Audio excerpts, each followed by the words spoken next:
Hey guys, how are we doing? It's Cam back at you again. Today we're talking about guitar tab. I get asked all the time, do I provide tabs for my licks, lessons, the solos that I've covered, and if I don't provide the tabs, where did I learn them from, which tabs did I use, etc, etc. I get so many variants on the same question. And just to cut it down very, very swiftly, I don't use tabs for anything.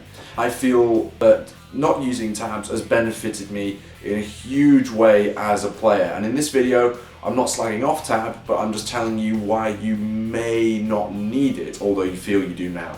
Despite the brilliant things tab can do for your playing, it's amazing for fingerings and various ways of playing chords and learning new tunings, etc.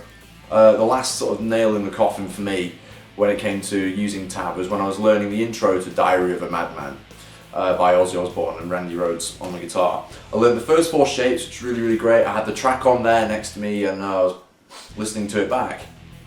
And eventually I started to get bored of the tab because I was looking at it, obviously it was double tracked, and I was trying to learn various different guitar parts at the same time, and it wasn't working for me at all. So I eventually abandoned the tab out of boredom and listened to the track, and I picked it out note by note, and I learned the entire intro after the first 4 shapes in probably about half the time that it took me to actually work out the first 4 shapes from the tab.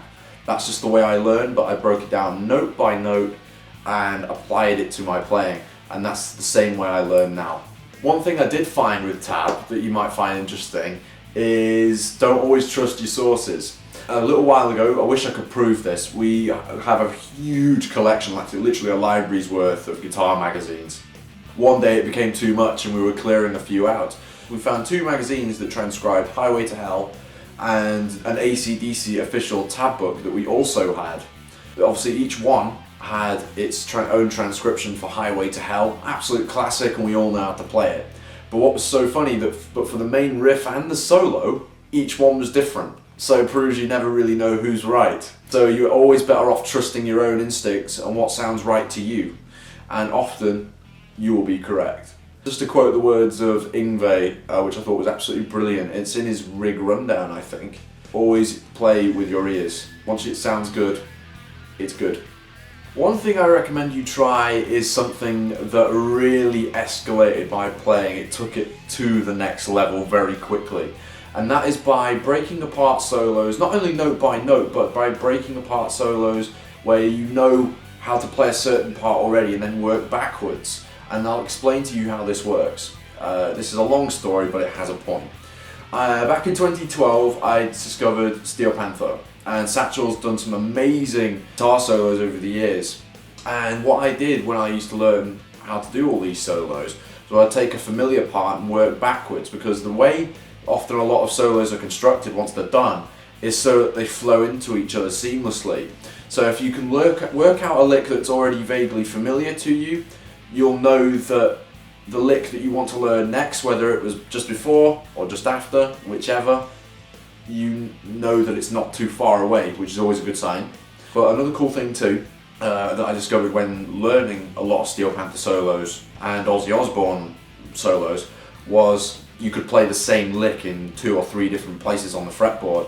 That forced my ear to work extra hard because I was thinking about tonality. You, for instance, can play various little parts of Flying High Again in 2 different places on the fretboard, for instance. It's all about picking the right one to flow into the next bit. And if you can do that successfully, you've triggered a way of listening that will increase your speed of working things out, and you'll develop an instinct of where to go on the fretboard, and that will help you no end. And also it'll force you to listen to your playing and think about whether anything needs correcting or not. Thanks so much for watching this video. I really appreciate you stopping by. Obviously, as I say, in this video I'm not slagging off tab at all. It's brilliant for some things, but I'm just telling you why I don't use it, why I don't necessarily feel that you need it all the time. There are plenty of lessons all over my channel. Please check them out. I really appreciate it. Like and subscribe. There will be plenty more coming. Stay tuned.